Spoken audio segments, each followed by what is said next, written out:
mu yéeg dem toujours mu mën a di représenter journalistes yi su wel la nouvelle génération. di leen mën di encourager et cetera. man daal li ma koy ñaan rek mooy. bu mu bàyyi l'opérationnel. c'est-à-dire que bu fekkee liggéey bi mën na ko may. nay continuer di def émission quoi parce que dafa jëloon benn rampe de lancement ci GTV. boo xam ni télé bi mi ngi doon jóg quoi et puis ça commençait à prendre quoi ah. et donc peut-être que su ko bàyyee dem fële. après mën na daawonaat quoi et que comme constat ko téye bon su fekkee c'est possible. mais en tout cas le milieu de la presse sportive a besoin de ses éclairages. de sa manière de voir les choses. Le milieu politique les débats politiques l'animation les débats politiques on a encore besoin de lui et puis pour man bon voilà voilà kon donc su fekkee mën na nekk rek. maa ngi koy ñaan mu ngarale ko quoi. mu ngarale ko quoi. alors nomination bi yegg ci contexte boo xamante ne wax naa ko sànq patron de presse yi yuuxu. fisc bi certainement suivre nga actualité boobu noonu loo ci comprendre. waaw pour man ñi yëkkati wax jooju. ñoom dañoo war a am kersa. te bañ a weer seen bopp ci diggu penc mi xam nga. dafa am ay affaire yoo xam te boo ko séqee ak say nawle. ku njëkk a yuuxu rek da ngaa ragal la waykat bi waxoon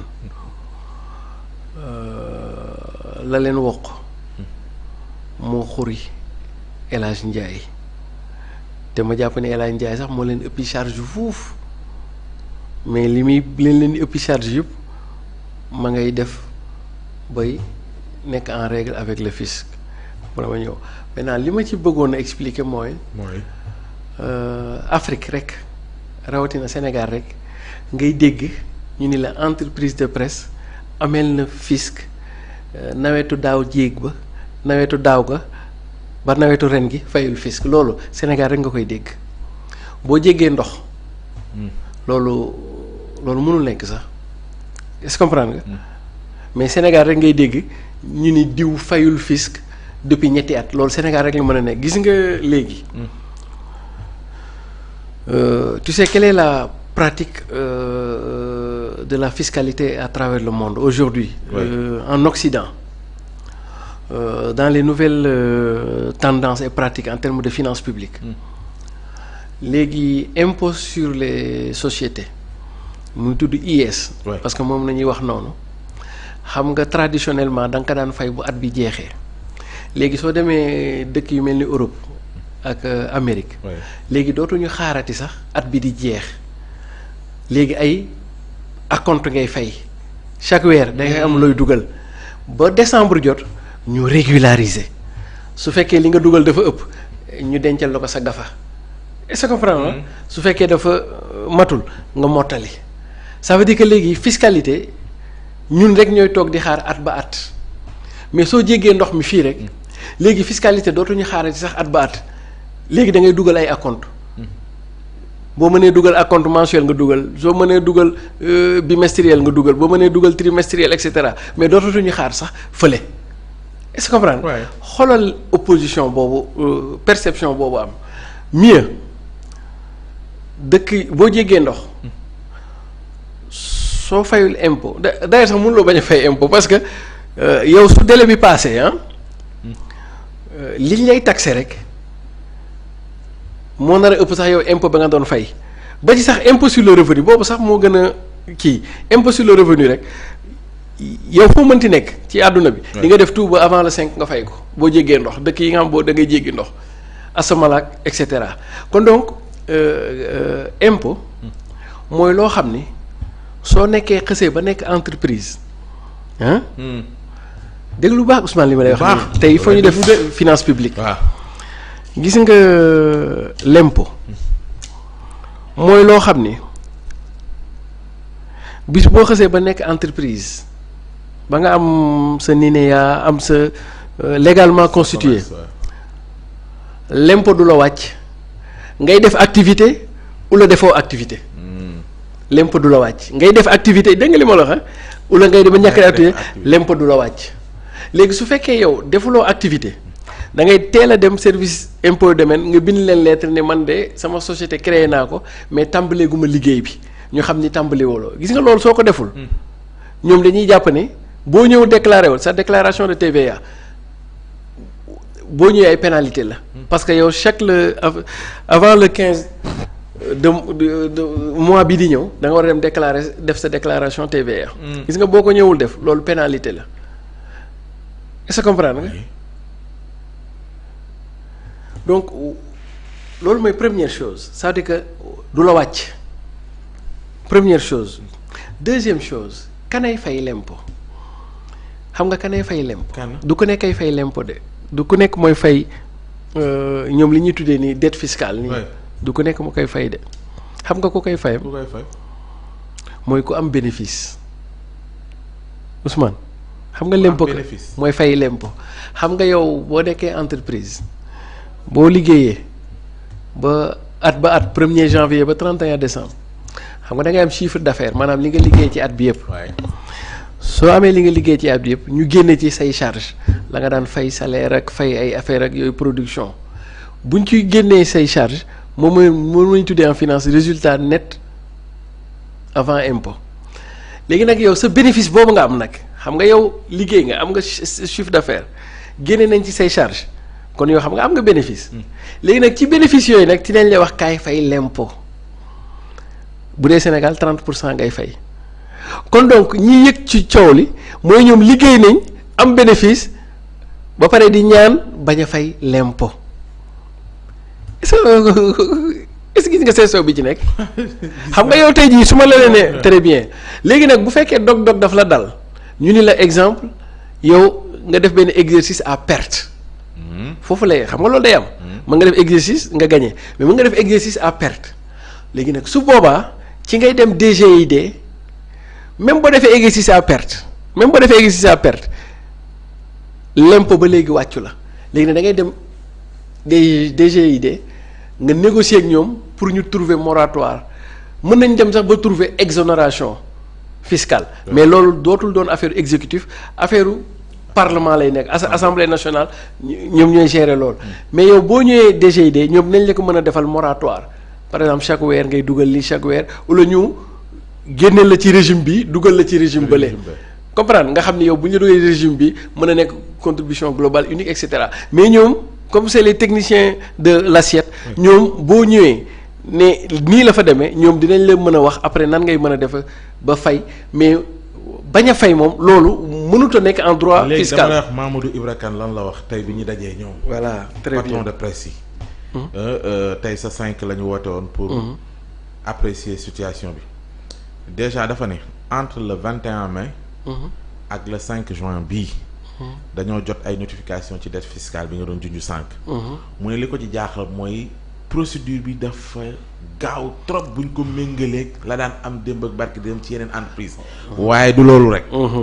mu teg ci lii ginnaaw bu mu duutee baaraam ni lépp nag Macky Sall la. waaw ci li mu leen digoon xëy na taxawu ci waaye man li ma ci intéressé fii nii mu wax ko mu ne. dañuy considérer entreprise de presse comme commerciale. mu ne or que loolu njuumte la ci ñi koy xalaatee noonu parce que entreprise de presse dafa am fonction. maanaam day remplir benn mission de service public. kuy remplir mission de service public nag dafa war a am benn traitement spécifique. ci côté fiscalité. ndax loolu. ak ci waaw. parce que. moom day wax lu ko neex rek mbiru commercial boo xam dañ ciy xool nu ñu ciy gagné nu ñu ciy nangam. absolument assurer li nga mais absolument mais absolument mais Ousmane mission de service public. Ousmane. waaw war na am traitement bu spécifique. waaw non cette presse dont il parle. N'a rien à voir avec la presse d'aujourd'hui. S'il y a une activité aussi commerciale au Sénégal, c'est bien la presse d'aujourd'hui. Comment? Ou même on vend des unes. Ou, tey jii si vous voulez faire des publicités ou des annonces, vous devez passer au service commercial. On est arrivé à tel moment où, pour wax la ni Mamadou Ibra Kane li muy wan taxawul, c'est-à-dire que on est arrivé au Sénégal où. CDEPS. Voilà. On est arrivé au Sénégal où on confond la valeur informative d'une chose et sa dimension commerciale. Tey jii Sénégal la logique des médias yow à chaque fois que tu organises quelque chose que tu les approches ils ne voient que l'aspect commercial, comment en tirer profit, mais ils ne regardent plus la valeur informative de l'activité. Mais ce qu'ils voient non moom laa bay expliquer. Non, ça veut dire que la presse moom presse bi muy wax nii boobu existé woon na. Et d'ailleurs c'est au nom de presse boobu sa mission de service public ou une partie de mission de service public que ñu jox leen l'aide à la presse, les fonds de dotation de l'aide à la presse. Donc c'est une certaine manière de le rémunérer par rapport à une fonction de service public de ce qu'on appelle l'information. Est-ce que vous comprenez? Et donc, quand on dit que c'est pas commercial, mais oui, c'est éminemment commercial, mon grand. Le papier journal, si tu n'as pas 100 francs, tu peux pas l'acheter. Hein? C'est la même manière qu'une entreprise qui produit des biens ou qui offre des services. Quand une entreprise produit des bics, mais si vous ne payez pas 50 francs, vous n'aurez pas le bien. Quand une entreprise offre des services, mais si vous ne payez pas le service, vous n'aurez pas la consultance. C'est la même chose. T'as dit, si vous avez votre publicité, doo ko dem joxe RTS ou le beneen kii ngeen leen diffuser leen ko et cetera non dañ la naan da ngay jaar et cetera.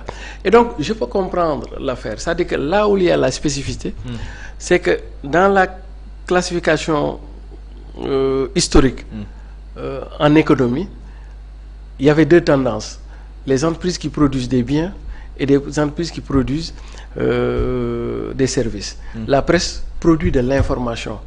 Maintenant, est-ce que l'information peut être considérée comme un bien, ou bien c'est un service, ou bien ce n'est ni l'un ni l'autre? Et là, très bien, très bien. C'est maintenant, voilà. Maintenant, là, c'est un débat doctrinaire. Mais en attendant, droit à l'information. Très bien.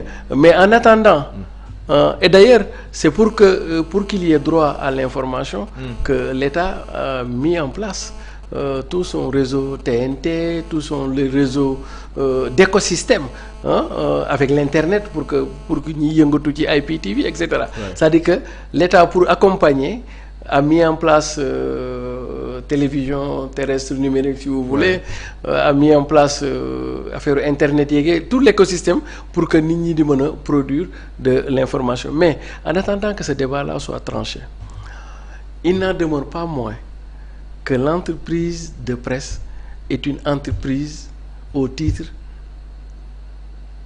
ou à l'image de toutes les autres entreprises. Ça veut dire que assujetti à la fiscalité. mooy entreprise moo xam buy defar ndox buy defar saabu buy defar gerte ak buy liggéey ci information ñoom ñëpp entreprise nañu.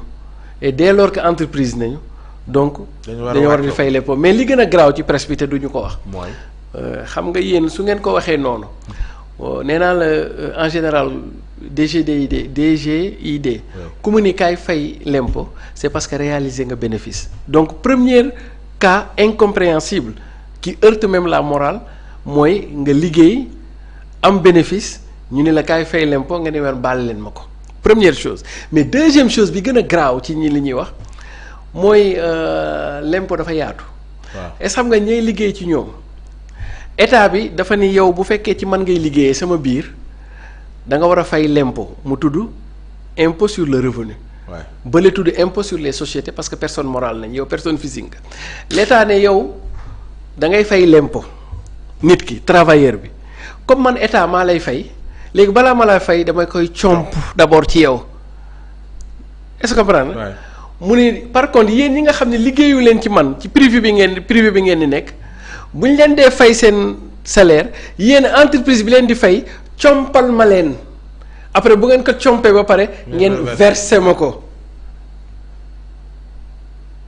loolu ci dette fiscale bi lay bokk te loolu duñu ko wax. Kon donc ça veut dire que il y a ce qu'on appelle de la prévarication, voire même du détournement ou simplement du vol.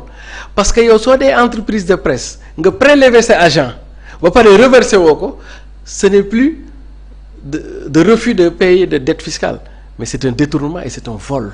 Est-ce que comprendre nga? Absolument. Beneen bi xam nga boobu mooy retenu IR, impôt sur le revenu. Kon donc ñoom non seulement ñi ngi bañ a fay impôt en tant que personne morale, mais li ñuy prélever foofu te moomuñu ko te état moo leen wax ñu prélever ko jox ko ñoom prélever nañ ko ci gars yi ba pare versé wuñu ko. xam nga loolu détournement la. mais beneen bi gën a grave mooy hier ma la wax noonu il y a ce qu'on appelle les impôts sociaux liggéeykat day cotiser IPRES ou le caisse de sécurité sociale en fonction régime bi muy nekk.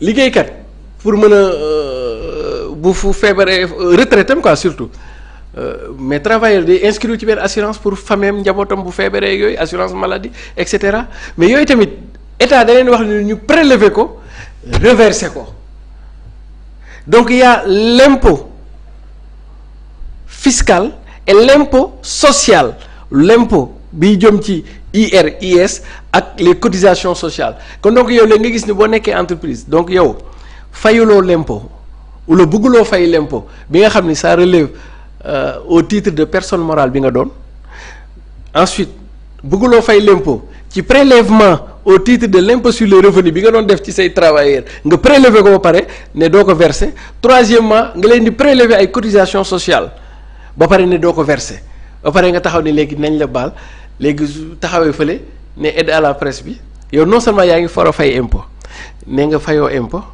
ba pare bu aide à la presse taxawee nga ne li ngeen ma jox dafa tuuti mais c'est moralement incompréhensible kon donc suñu ko yemalee ci dimension économique moo tax ñoom bu ñuy wax ni du ñu wax mukk ci dimension économique la dimension juridique et légale c'est-à-dire que ñoom mais fu ñu koy déplacer mooy la sensibilité de la question journaliste non on ne parle pas de ça.